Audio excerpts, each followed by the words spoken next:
आबालवृद्धांच्या आवडीचा सण म्हणजे गणेशोत्सव. गणेशोत्सवातील आनंद काही औरच.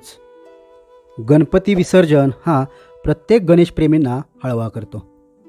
यावर्षी सातारा जिल्हा परिषदेने पर्यावरणपूरक गणेशोत्सव या उपक्रमांतर्गत निर्माल्य संकलन आणि गणेश मूर्तींचे विसर्जन करण्याऐवजी मूर्ती दान करणे या उपक्रमांना चालना देऊन पाण्याचे होणारे प्रदूषण रोखून निर्माल्यापासून खत तयार करण्याचा उदात्त हेतू असणारा उपक्रम आयोजित केला.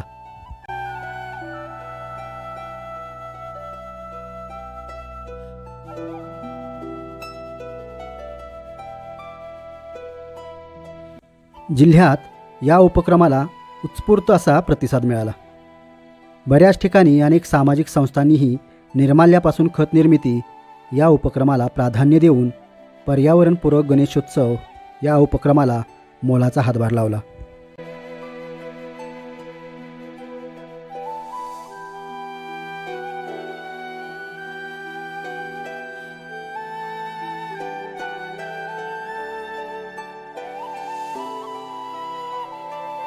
पर्यावरण आणि गणेशोत्सव यांचा मेळ साधणारा हा उपक्रम उत्तरोत्तर बहरत जाईल यात मात्र शंकाच नाही.